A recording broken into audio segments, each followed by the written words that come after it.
Udan, denerako soluzioa duzu, Euskaltelek berriara dakarkizu. Samsung Galaxy S24 erabiltzeko erraza den adimen artifiziala duena, hilean 9 euro bakarrik ordainduta. Euskaltel, zer nahi duzu bihar? Bizkaiko Foru Aldundia. Bizkaia denontzat.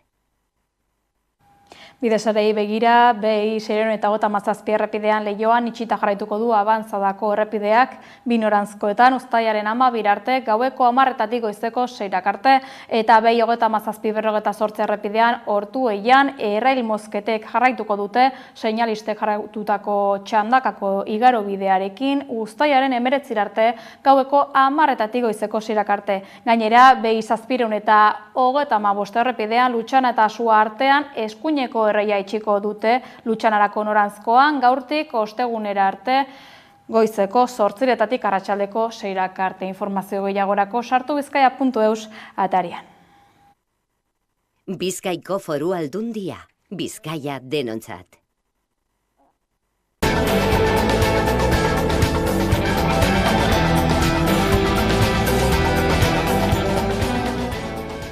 Iruñeko mugimendu feministak jakinarazi duenez, uztailaren 6an San Ferminak hasi zirenetik intentsitate altuko 3 sexu eraso izan dira Nafar hiriburuan. Orain arte ezagutu dituzten eraso guzti horiek jaietako lehen egunean eman ziren. Era berean intentsitate baxuko beste 6 eraso ere salatu direla baieztatu dute. Agerraldia prentsaurrean egiten zela baliatuz eta hedabide ugari gerturatu dela aprobetxatuz, eraso matxisten aurkako borroka guztion ardura dela nabarmendu dute medio batzuek gai honen inguruan egiten duten lanak kritikatuz.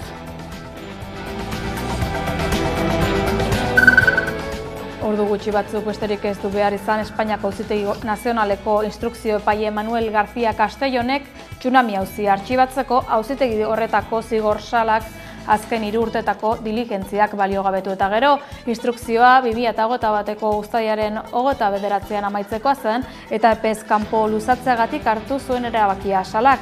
Tsunami Demokratikoko 10 lagun inputatu zituzten 2019ko udazkenean izandako protesta sortaren harira, tartean Marta Rovira Eskerra Republikanaren idazkari nagusio.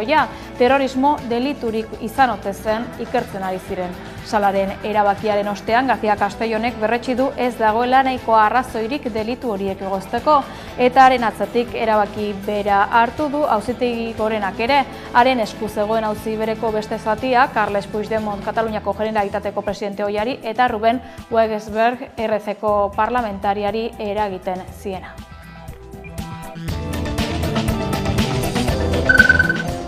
Bingen Zupiria Eusko Jaurlaritzako Segurtasun Sailburuak gutuna bidali dio Amaia Zabarteri joan den martxoan Anoeta futbol zelaiaren kanpoaldean ertzaintzaren oldarraldi batean larri zauritu zen emakumeari. Partidaren atarian istiluak izan ziren eta ustez ertzaintzak foan pilota batekin jon zuen 54 urteko emakumea. Bada gertatutakoagatik atsekabea agertu dio sailburu izendatu berriak eta jakinarazi ikertzen ari direla egun hartan zehazki zer gertatu zen. Zabarteren familiak ordea hotz hartu du gutuna.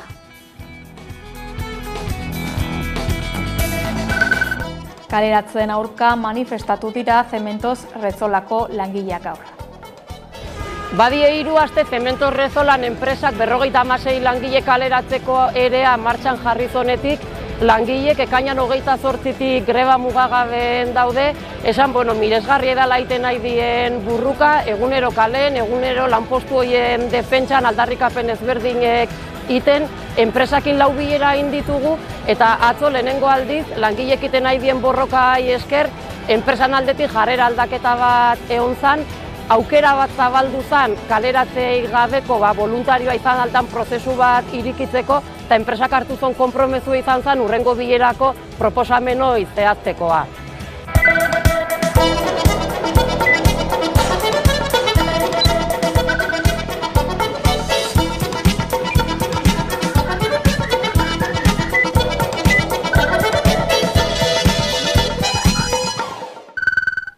Gabon eta ongi etorri, Eusko Jaurlaritzaren 2025ko aurrekontuak aurtengoak baino handiagoak izango dira, lehentasuna osasuna indartzean jarrita. Gobernu eratu berriak 2025ko Euskal Autonomia Erkidegoko aurrekontuak gidatuko dituzten gidalerroak onartu ditu. Gainera, prentsaurreko berean Maria Ubarretxena Eusko Jaurlaritzako eledunak jakitera eman ditu lehendakariak alderdiekin egin asmoduen bilera sortako gai zerrendaren zertzeladak.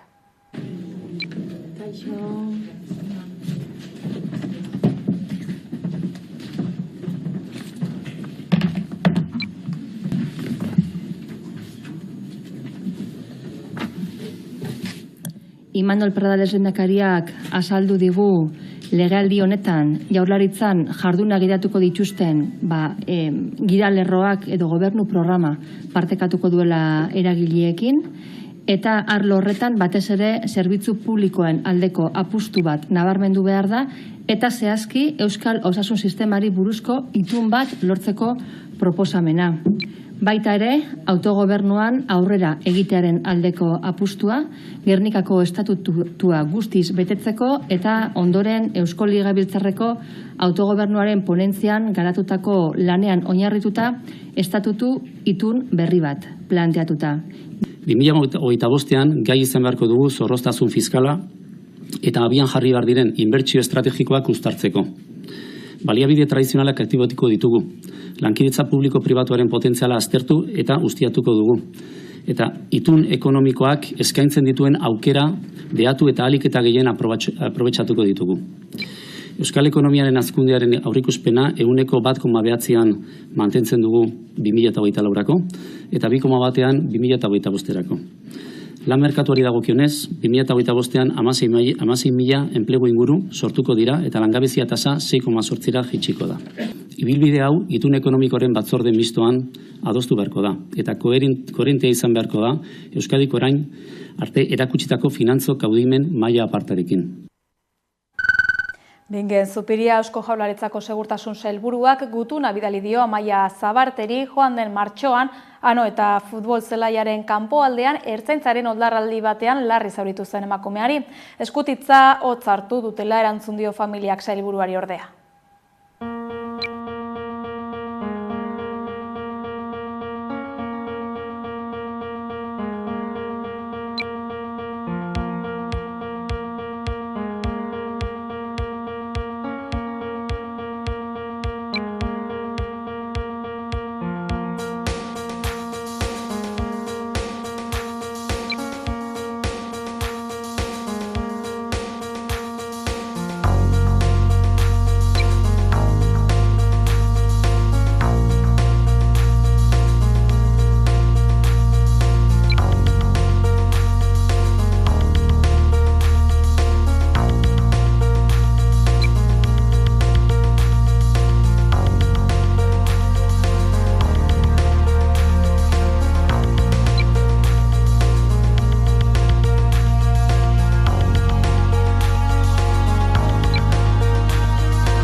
Ezker Subiranistak 13 legez besteko proposamen erregistratu ditu Eusko Legebiltzarrean. Besteak beste, Osakidetzaren energia berriztagarrien eta indarkeria matxistaren inguruan aritu nahi du irailetik aurrera.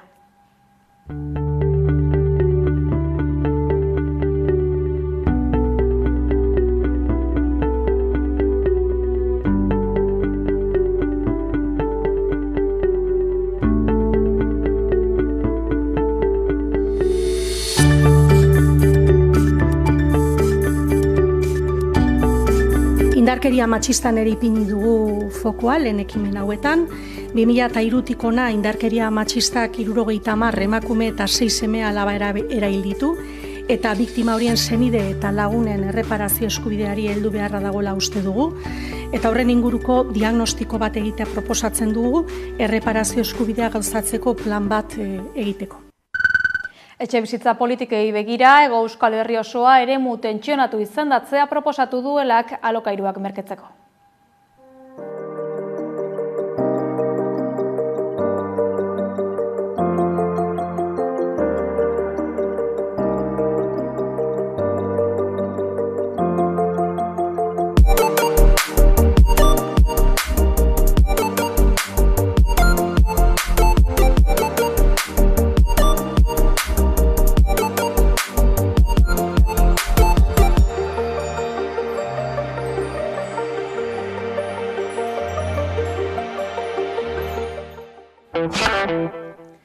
Iruneko omenaldia egin dio Nagore Lafanki haren hilketaren 16. urteurrenean.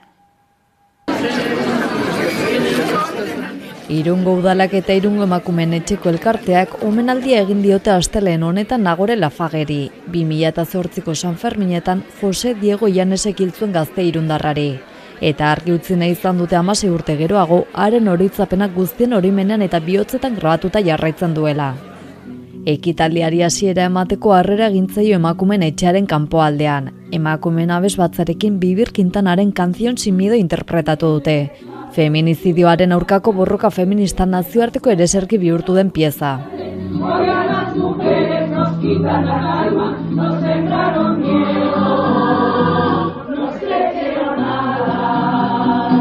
Jarraian Marina Eskizabel dantzariarekin omenaldi dantza bat eskaini da etxe barruan. Ondoren emakumeen etxeko bi ordezkarik Asunka Sasola Nagoreren ama hartu dute eta lore sorta bat eman diote. Ekitaldi honekin Irungo udalak eta emakumeen etxeak Lafage gogoratu nahi izan dute. Emakumeen aurkako indarkerik zauri konponezinek uzten dituztela argi uzteaz gain.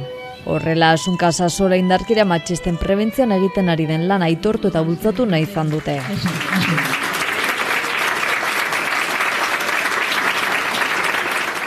Joan den astean Iruñan ere omenaldi berezi egin zioten Lafageri Nafarroan hilero sexu indarkeriaren biktima direla salatzen dutenei edo bikotekide hoiek hil dituztenei.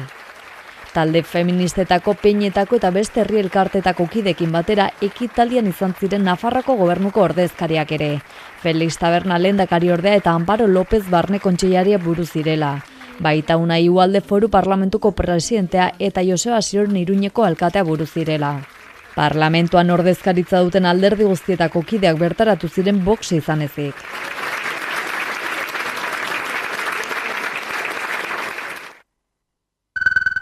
Save the Childrenek udalekuak antolatu ditu bazterkeria arriskuan dauden 380 haurrentzat.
Orain bai, San Ferminetan murgilduko gara, uztailaren 7an Gazteluko plaza leporaino bete zuen Iruñeko mugimendu feministak goizaldean gertatutako sexuraso larri bat salatzeko.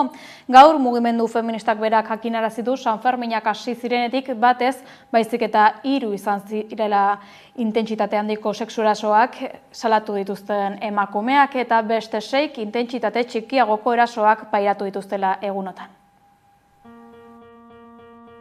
Iruñerriko mugimendu feministak astearte honetan Iruñean adierazi duenez, intentsitate handiko 3 sexu eraso izan dira 2024ko San Ferminetan. Hilaren 6an hasi zirenak eta beste 6 emakumek intentsitate txikiko erasoak salatu dituzte. Uztailaren 7an Gazteluko plaza leporaino bete zuen Iruñeko mugimendu feministak, goizaldean gertatutako sexu eraso larri bat salatzeko. Herri San Ferminak kolektiboak O plazan duen festagunean egin dute agerraldia Iratxe Alvarezek eta Paula Garziak, mugimendu feministako beste hainbat kiderekin batera. Eta azkenengo datuak ezagutu aurretik, San Ferminak hasi zirenetik, 3 emakumek pairatu dituzte intentsitate altuko erasoa. Eta hauetaz gain, beste 6 intentsitate baxuko eraso salatu dituzte ere. Uztailaren 7an jendetza bildu ginen Gaztelu plazan. momentu horretan ezagutzen genuen eraso sexuala salatzeko. Atzo jakin berri genuen, 6-tik 7-rako gauean, eraso horretaz gain beste 2 eraso eman zirela. Berriz ere gure elkartasun eta babes osoa erasotuak izan diren emakumeekin. Feministek azpimarratu dute Sanferminetan eta beste edozein festatan erasotzaileak direla soberan dauden bakarrak. Bestalde, hedabide batzuek indarkeria matxistari ematen dioten trataera kritikatu du Alvarezek. Eta gogorarazi die sexu erasoen kontrako borroka gizarte osoaren ardura dela, baita komunikabidena ere. Udaltzaingoak bere aldetik ez du xehetasun gehiegirik eman, baina gaineratu du 6 gizon atxilotu dituela foruzaingoarekin elkarlanean, zenbait emakumeri ukituak egitea leporatuta. Sexu eraso gehienak Iruñeko Aldezarrean egin dituzte.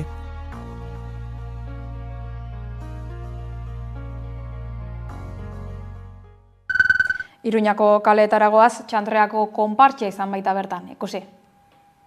Gaur Uztailak 9 Sanferminetako 4. eguna da eta naiz eta asteartea izan kriston giroa dago hemen udaletxe plazan. Gaur Txantreako konpartsak bere 40. urte horrena ospatzen ari da, erraldoiak eta buru handiak atera ditu eta ordu bat terditan udalak harrera eginen dio hemen udaletxe plazan. Bueno, egun polita, ez gara inoiz Sanferminetan atera, Iruñetik. Eta, bueno, konpartza sortu zen beste gauzen artean udalaren laguntzaz eta bere garaian, eta gaur, ezkeronez, egin behar diego dantza txiki bat udal batzordeari. Eta, gero ordu bat erditan, haiekin egonen gara, bai mutiko alaiak dantza taldearekin. Baita ere, 2010-tik aurrera, 2009 garren urtetik aurrera, sortu zen hor harreman bat, bi taldeen artekoa, eta gero bi hauk elkarrekin dantzatuko dugu. Bere garaian beti konpartza guztiak ordezkatzen zituzten erregeak. Eta gure auzoan esan zuten erregerik ez ditugu nahi, orduan ikusi zuten euskal mitologian zeudela pertsonai potente batzuk ordezkatzeko, eta gutxik ezagutzen zituztenak bere momentuan, eta gaur egun Tartalo Sorgine Basajon Mari edonork ezagutu ditzazke. Egia da auzoaren irudia bilakatu direla, bai erralde txikiak, bai erralde handiak. Enekantakekin sortu da pizkat bisibilitate hori, ez? Mandego bai Gipuzkoa, Bizkaia, Arabaldean, baitere gure pertsonaiak ezagutarazteko. Erakusketa Uztailaren 24 arte egonen da bertan, eta ikus daiteke bai gure konpertsako irudi guztiak, bai argazkiak, 84tik aurrera orain arte, nola joan diren bilakatzen, nola sortu ziren, eta bar. Eta gero erreportaje bat badago baita ere elkarrizketekin, nola sortu ziren eta bar esanez. Eta azkenik beste gelatxo batean dauzkagu moldeak, nola den erraldoi baten sorkuntzaren prozesua. Sarasate pasealekuan txistularien alarde tradizionala egin da Iruñeko udalak eta Euskal Herriko txistulari elkartea Nafarroak antolatuta. Alardeak 75 urte bete ditu, baina bizi-bizirik dago.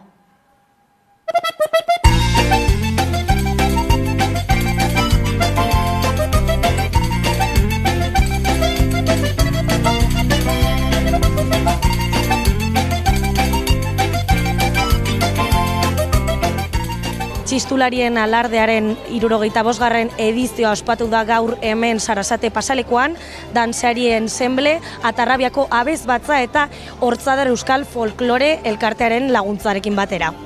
Doinu hau, etxepararen barkatu, emazten favore poesian erabili dute, non idazleak emakumearen doaien defensan irmo egiten duen.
Germán Rodríguezi omenaldia egin zioten atzo bere hilketaren 56. urteurrenean. Aurten Germán Rodríguez hil zutenetik 56 urte bete dira eta beti bezala uztailaren 8 omenaldia egiten diote hemen erail zuten lekuan, poliziak erail zuen eta oraindik egia eskatzen dute. Aurten Alde Zaharreko Gazte komunikatua irakurri dute eta arratsaldean 8:30 omenaldia eginen diote peinek.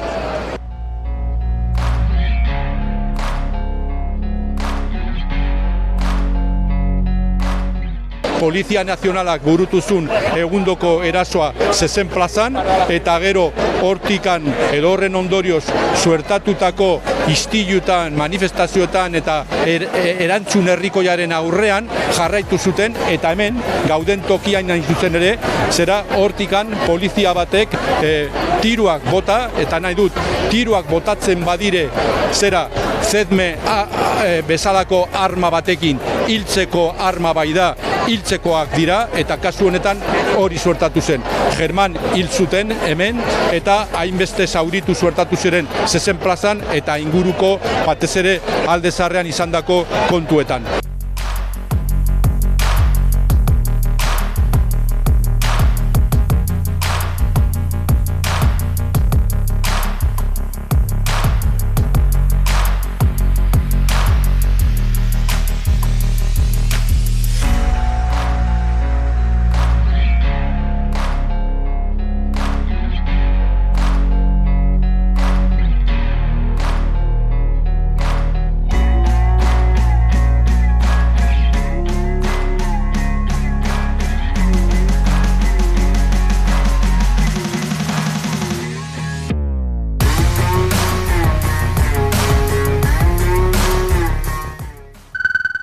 Iruñako alkate Joseba Sironekin biltzeko aukera izan du Hamaika Telebistak. Ikusi.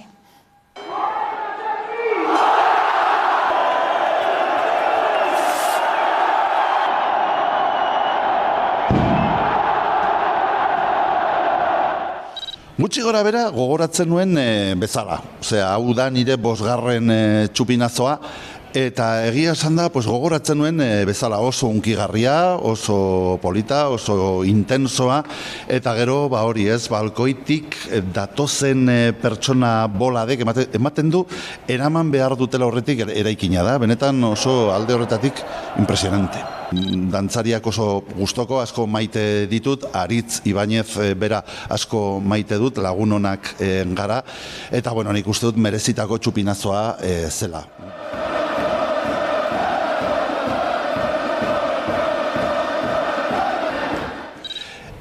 Momentu honetan nik uste dut oso zaila dela ulertzea edo imaginatzea Sanfermin batzuk adibidez entzierrorik gabe, adibidez, baina hortara jo behar baldin badugu, benetan eztabaida eta erronka importantea dugu, erabakiak hartu behar ditugu, baina bitartean benetan da jendearen artean, kalean eta gizartean, jendartean egon behar duen eztabaida.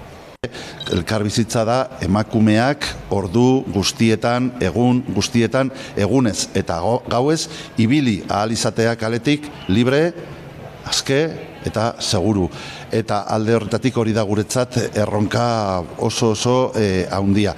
Horretan ere, asko da jartzen dugun energia, eta gure alde esan behar dugun edo gehitu dezakedan gauza bakarra da, ongi ateratzen zaizkigula gauzak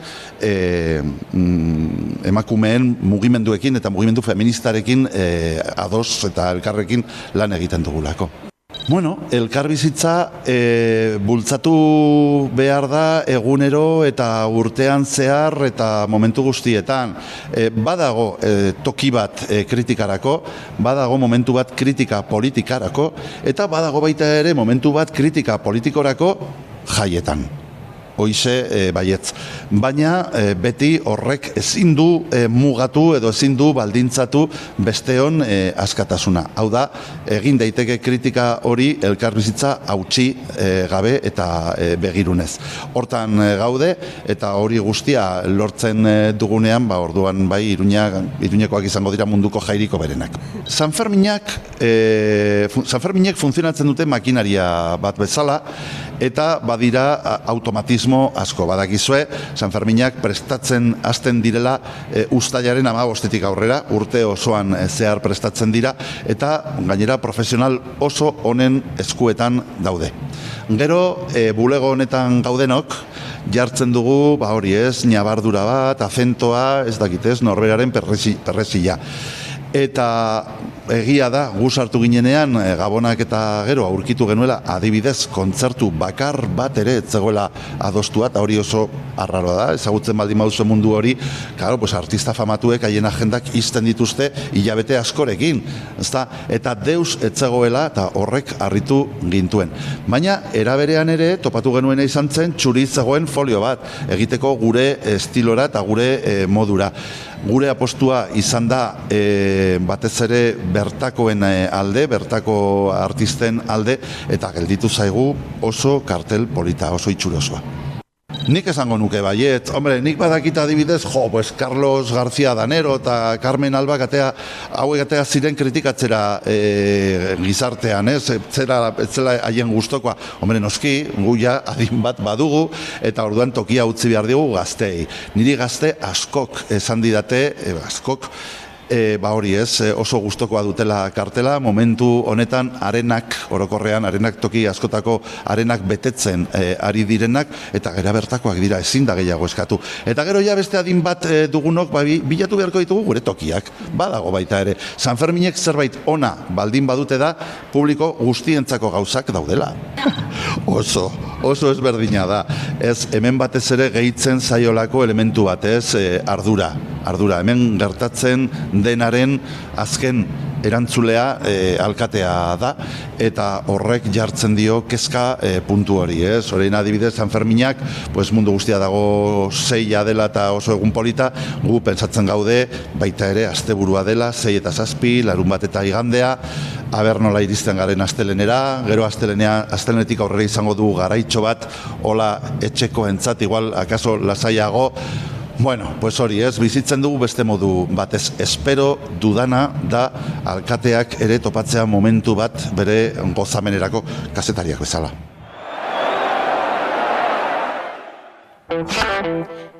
Ekonomia gaietara salto, Araba, Bizkaia eta Gipuzkoako aldundiek uda ostean aurkeztuko dute fiskalitatea aldatzeko proposamena.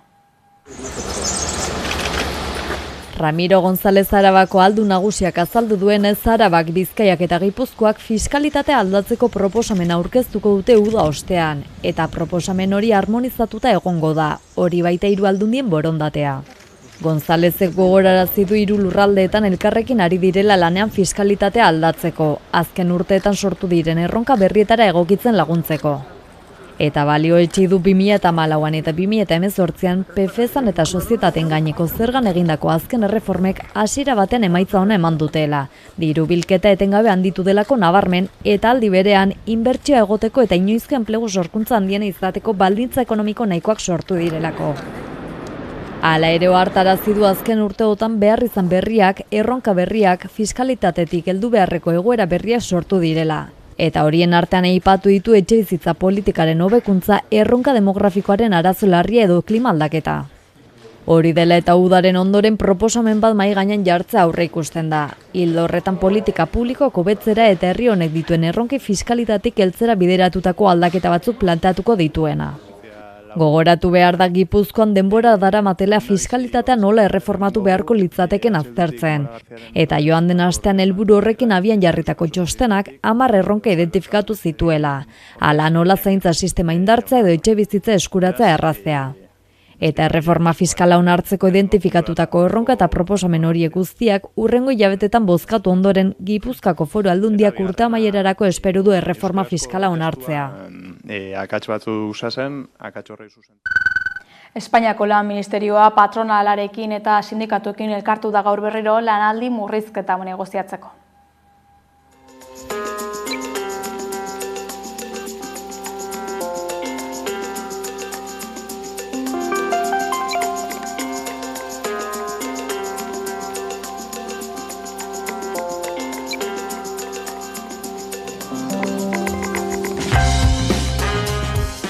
Que llevamos en la mesa de diálogo social abordando la reducción de la jornada laboral sin merma salarial desde enero de este año. El Ministerio de Trabajo hoy vuelve a esa mesa y vuelve a intentarlo todo. Vamos a hacer una nueva propuesta. La patronal intenta avanzar en una mesa en la que estamos convencidos y convencidas que hay posibilidad de acuerdo. Lo que queremos ver es si realmente la patronal sigue en huelga de brazos caídos o la patronal tiene algún ánimo de negociar en esa mesa.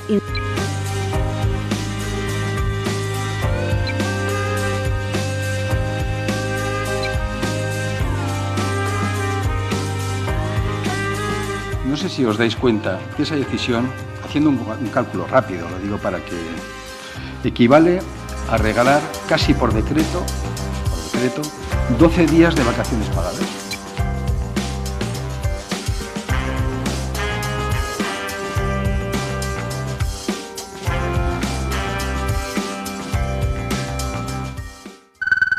Gasteizen Ofita Interior lantokia ixteak 52 pertsona langabe utziko dituela salatu dute.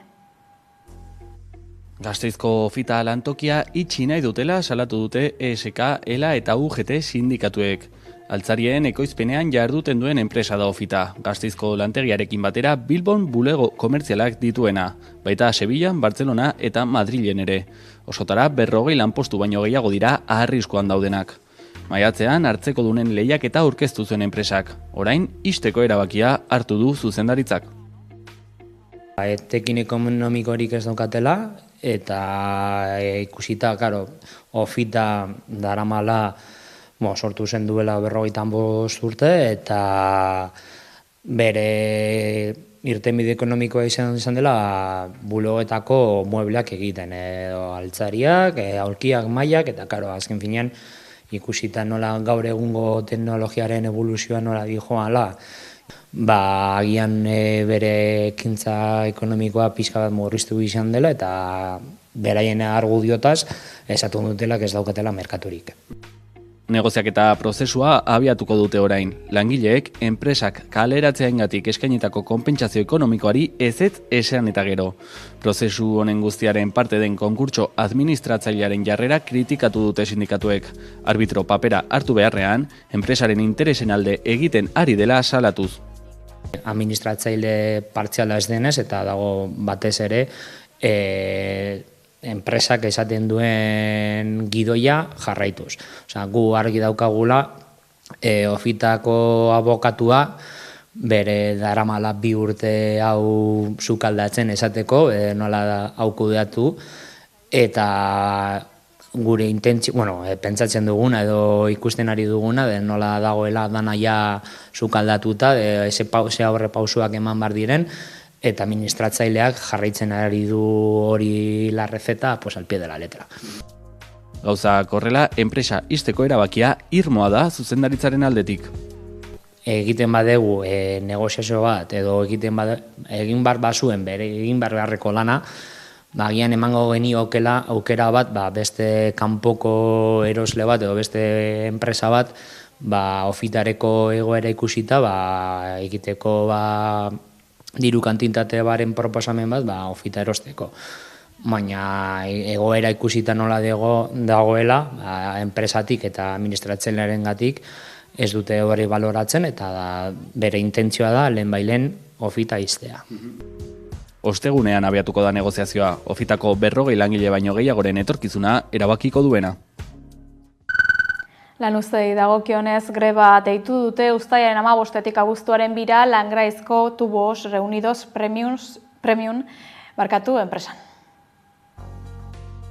Uztailaren 15 eta abuztuaren 2 bitarteko greba deialdia egin du Langraizokako Tubos Reunidos Premium enpresa batzordeak. Enpresa ituna gainditu eta hitzarmen propioa garatu nahi dute langileek, lan baldintzak hobetzeko tresnatzat ulertzen baitute. Enpresa ituna izan ere, 2023tik iraungita dago. Lan baldintzetan aurrera pauso bat emateko helburuarekin, urte hasieran enpresa hitzarmen propioa lortzeko negoziazioa abiatu zen batzordea eta zuzendaritzaren artean. Ela sindikatuak azaldu duenez, zuzendaritzak langileen eskakizunei ezezkoa eman die. Gauzak horrela negoziazioa blokeatuta dagoela salatu du Ela, Comisiones Obreras eta UGT sindikatuek osatutako enpresa batzordeak. Zuzendaritzaren jarrerari aurre egiteko, greba deialdia egin dute, uztailaren 15etik abuztuaren 2 arte luzatuko dena. Enpresak, bertan lan egiten duten 73 lagunen lan baldintzak hobetzeko gaitasun nahikoa baduela baieztatu du batzordeak, mobilizazio zikloari hasiera emanez. Ingurumen gaietan Gasteizko kontzejuek alegazioak aurkeztuko dituzte solariaren proiektuen kontra. Solaria enpresa karaban eraiki nahi dituen Zierbena Solar 1, 2 eta 3 eguzki parkeen eta hauen ebakuazio linearen kontrako 5.500 alegazio aurkeztu ditu Gorbeialdea defendatu plataformak.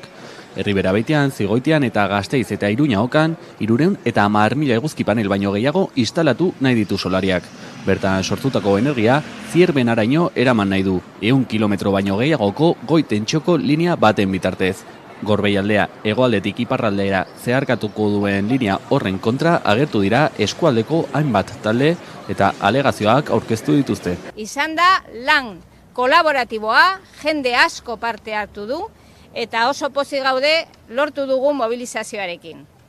Baita ere, beste alegazio desberdinak aurkeztuko ditugu gaur arratsaldean eta hauek izango dira teknikoak esaten diegu. Hau da, ikertzen dutena, zer izango zuen inpaktoa gure lurraldea, gure abifaunarengan, gure osasunarengan eta hainbeste elementuak. Salatzen dutenez, proiektuak Gorbeialdeko herrietako aberastasun naturala mehatxupean jarriko du. Orain sentitzen ari garen mehatxaren erantzun bezala, eta mehatx hori da solariaren proiektua, orain dela 2 hilabete jakin genuen bere inpaktoa zein izango zenik gure herrietan, eta horregaitik elkartu gara. Trantsizio energetiko justua aldarrikatu dute enpresa handien makroproiektu berriztagarriak alboratuz. Trantsizio energetikoaren justuren alde gaudela. Ez gara ezetz esaten dugunok, nahi dugu baietz esan, baina transizio hori izan behar da demokratikoa, parte hartzailea eta benetan ekosoziala. Gorbeialdeko bizilagunak ez dira proiektu hauen kontra agertu diren bakarrak. Gasteizko kontzejuen elkarteak ere alegazioak aurkeztu ditu. Parkeek hainbat kontzejuetako eremu zabalegia okupatzea aurrikusten dutela salatu du elkarteak. Horiekin batera, UAGA sindikatua edo Araba Bizirik bezalako taldeek ere proiektuen kontra jo dute. Landa eremua arriskuan dagoela salatuz.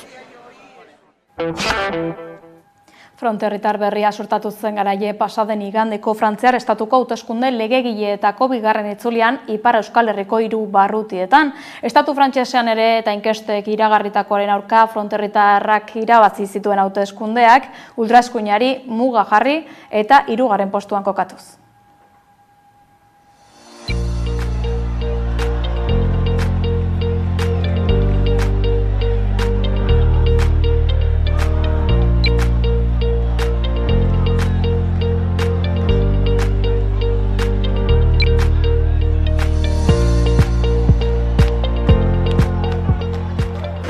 La défaite du président de la République et de sa coalition est clairement confirmée. Le Premier ministre doit s'en aller. Le président a le pouvoir. Le président a le devoir d'appeler le nouveau Front populaire à gouverner. Je remettrai demain matin ma démission au président de la République.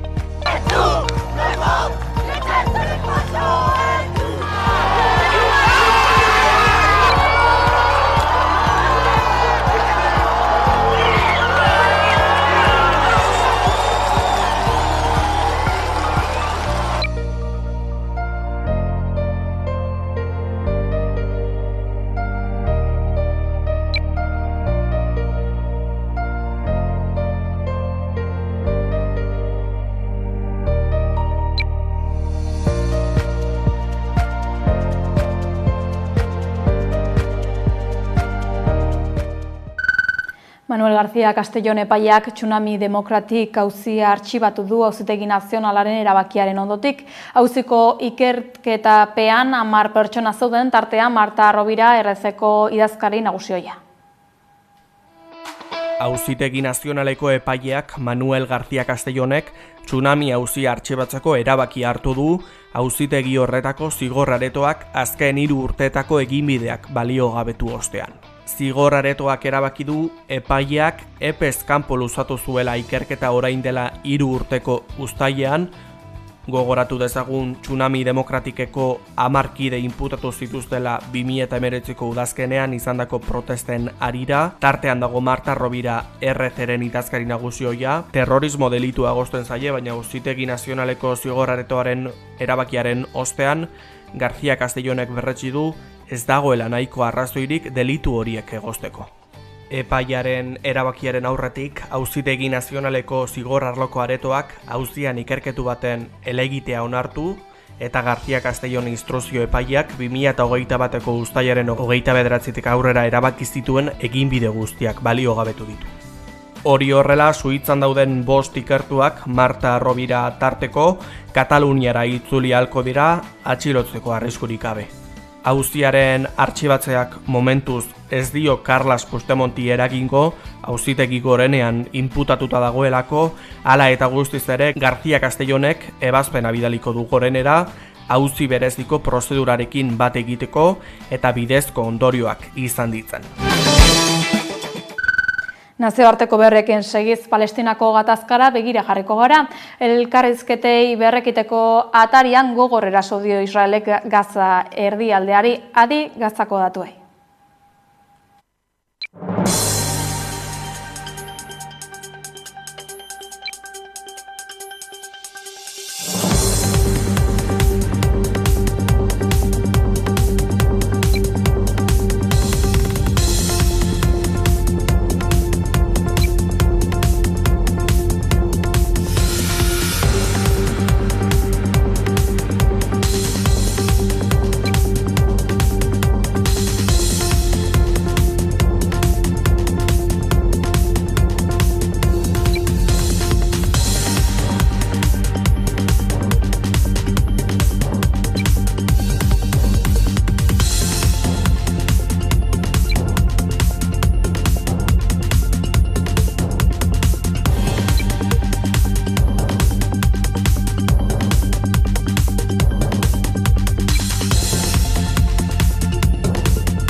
Lesbosera joko dugu orain, bertan baitugu Asier Arroita Zaporeak elkarteko voluntarioa, sukaldearen funtzionamendua eta bertan lanean ari diren langile eta voluntarioak ezagutuko ditugu. Ikusi. Voluntarioak ezagutzen ari garen honetan, gaurkoan Lara eta Aitana Negredo ezagutuko ditugu, biak donostiarrak, ama alaba, elkarrekin etorri dira, Zaporeakekin, eta gaur hemen okindegian arituko dira, ogia egiten, eta salduko digute pixkat bereen lana eta zeratik lotu diren Zaporeakekin. Hau ikusten duzuen da egin beharreko beste lan horietako bat, eta da, hain zuzen, ogia egitea. Bai, hau da, okindegi txiki bat, baina oso funtzionala. Me llamo Lara y soy de San Sebastián. Donostikoa, oso ondo.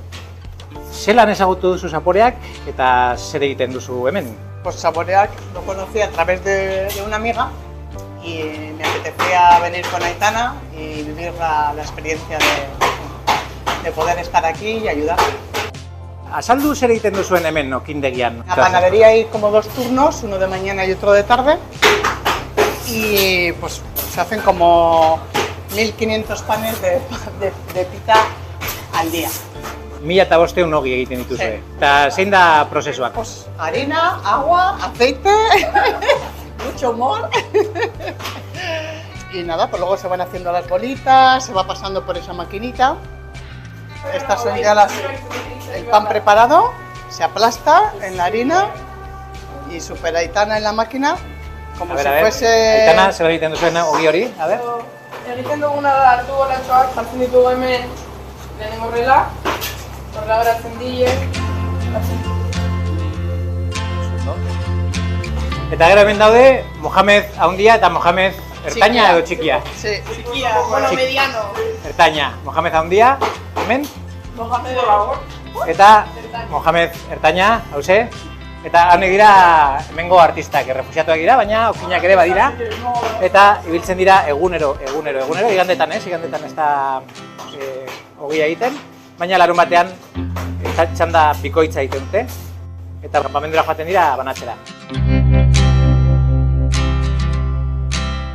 Aitana da, hemendik pasatu den pertsonarik gazteena. 18 urte ditu eta ja konpromesua du hemen errefusiatuekin laguntzen. Eta ikusten duzu moduan, hola, okindegian dabil. Beren kulpa. Hauen kulpa da, bakizue. Lana bai, baina ondo pasatzeko aukera ere badagoelako. Bai. Zer moduzko esperientzia izaten ari da? Superona, pixka bat gogorra, ere baita. Lana gogorra delako, ordua asko Bai, dira. baina ere baita kanpora joaten zarenean. Bai. Hartzen dizu gauza bat, ikusten duzu pertsona guzti horiek nola dauden. Da gartzela bat bezala, ez dago beste gauza bat esateko. Joaten zara, daude baina batzuk polizia, militarrak, bueno, denei ematen duzu, joaten zara, lehenengo joaten gara gizon bati poltsa batzuk ematea, eta gero joaten gara hilarara. Ez da imaginatzen dugun bezala pertsona garapoekin edo zikinak, ez. Baina ikusten duzu, dago itsasoaren ondoan eta ezin dute igeri egin, zeren usten dute joan egingo direla. Ere daude parte diferente batzuk, dago familien partea, gero solteroan partea, eta horiek bakarrik gobernua ematen die janaria. Ja dago parte bat, direla pertsonak ezin dutela kanpotik atera, daude gartzela batean bezala. Kanpamendu barruan gartzela dago. Ez, da como parte bat problema judizialak duten pertsonentzako eta da nola gartzela bat bezala, kasi, ia. Errepikatuko duzu? Bai, noski. Seguru baiet. Baina bai, gogorra da. Bueno, eta hemen ikusten nauzue kutxa singuratuta, hemen kutxak atzera eta aurrera ibiltzen dira bai gauzak banatzeko, bai sukalde barruan gauzak sailkatzeko ere, eta danak du arduradun bat hemen, eta honetan Ainhoa Mujika Etxaniz da arduradunak, hemen kutxak botata ikuste dituzue, baina gero txukundu egiten dira pixkat garbitu eta zenbatu eta alakoak. Eta Ainhoak azalduko digu zertan datzan bere lana. Ni errenterikoa naiz, hau Donostin sortu zen, eta bueno, pixkat gertutasunagatik, ez dakit nondik iritsi zitzaidan, baina hasieratik proiektu oso interesgarria ditu zitzaidan, eta egin izan ditu, dela urte pare bat edo egin izan ditut materiala saltzen, merchandisinyak edo janari biketak, eta bai.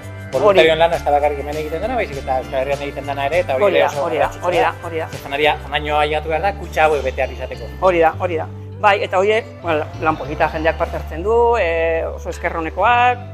Bai, ondo, antolatzen ditu lehenbizi kutxa hutsak eta jartzen ditut kanpamentura doazenak zenbatu, eta gero kanpotik etortzen diren beste ONG-etako kutxak, egunero, zenbat kutxa bakoitzen zenbat razio, dena apuntatzen da, eta gero ONG-etakoak orain ari dan bezala etortzen dira ere matea. Osea, Zaporeak ere, beste gobernu kanpoko erakundeentzako ere janaria prestatzen du, beraik ez dutelako sukalderik edo ez dutelako jenderik. Zaporeak enkargatzen diote.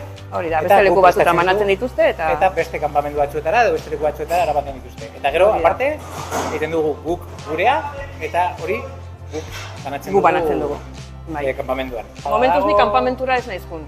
Hala esan digute, hasieran lehenengo egunetan berriak ez gerala jungo, orduan hori ez dut egin. Orduan, hemen garbiketak eta bukatzen direnean, baina bukatzen dugu eta ja arratsaldea libre. Gero kanpamentura juten bagea, ja pixka bat luzatzen da eta hori izango da banek falta zaiten beste parte hori, bigarren zati hori, bai.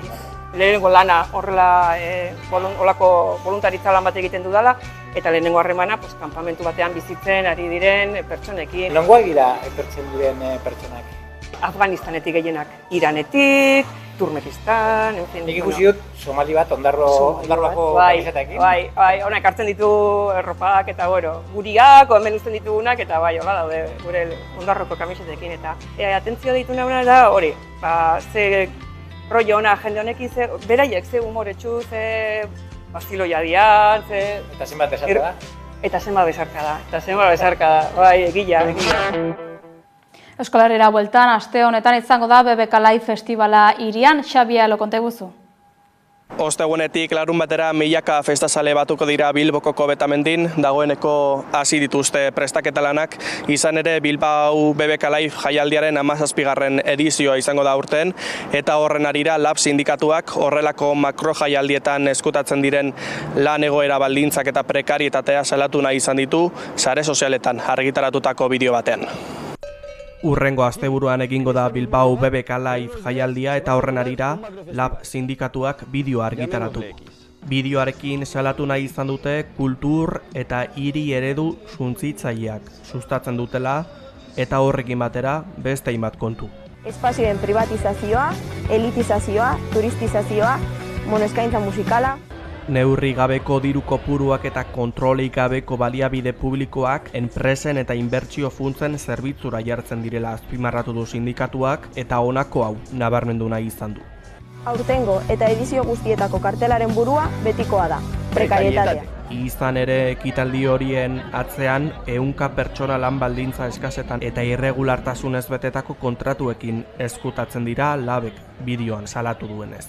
Los focos de colores esconden un lado oscuro que ni el ayuntamiento ni las administraciones públicas controlan. Horrelako ekitaldietan kontratua izatea beharrezkoa dela nabarmendu dute eta deia bertan izango diren langilei behargin bezala dituzten eskubideak defendatzeko. Musikalorrean segiz 60 gazte musikaltzalek hartu dute parte Gazterrok udalekuen 16. edizioan.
Kiroletan asteburuan ospatuko den 1.000 ultratraiaren antolatzaekin bildu da Udan Erbeo lankidea.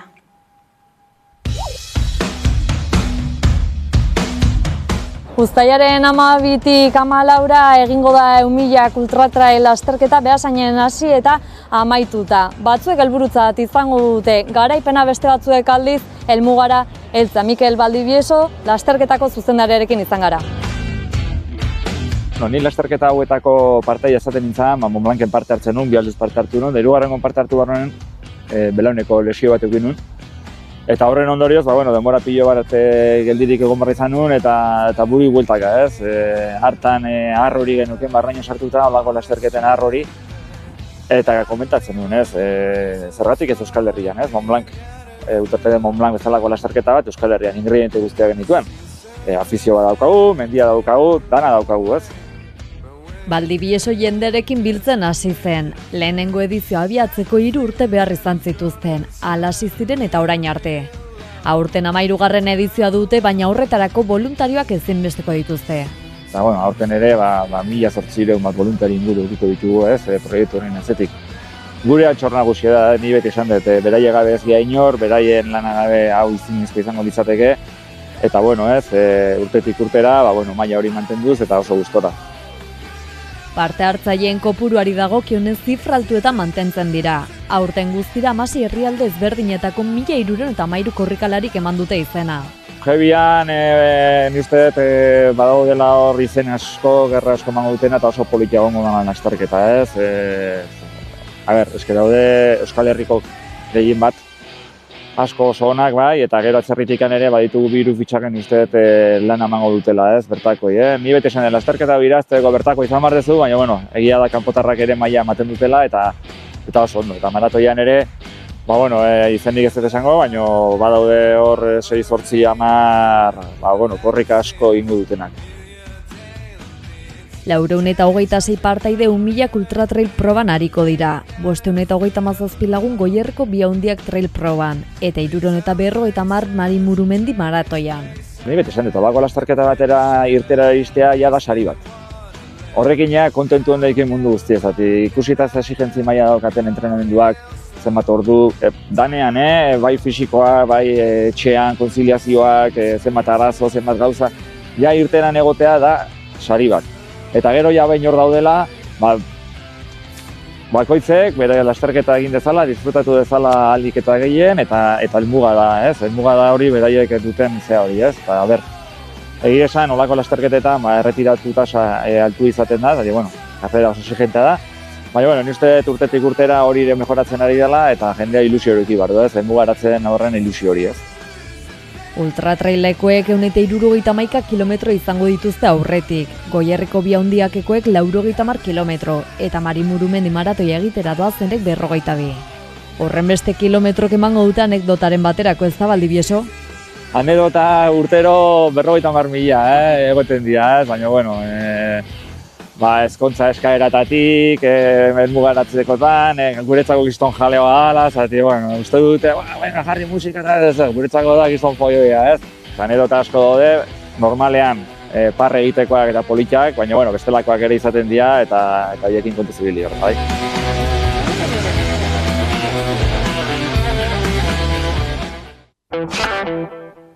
Besterik ez orengoz informazio gehiagorako sartu, 11.eu satarian edo kuskusiatu gure sare sozialak.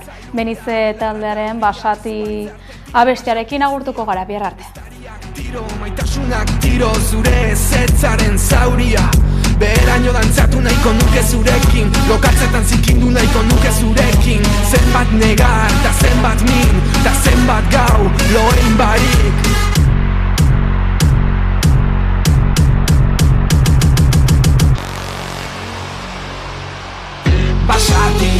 Basati, flipau baina lotxati, basati, lotxak aizkora zebaki, basati, animalita gizaki, basati.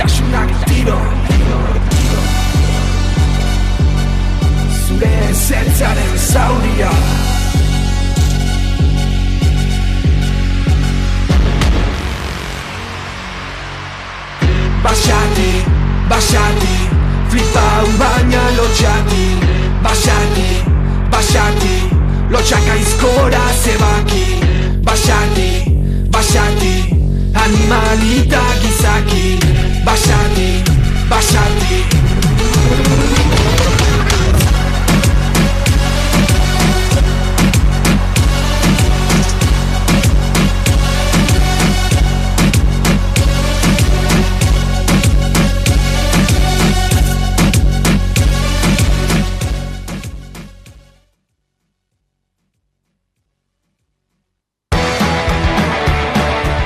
Datorren geltokian mugikortasunari helduko diogu, baina txirrindula bidez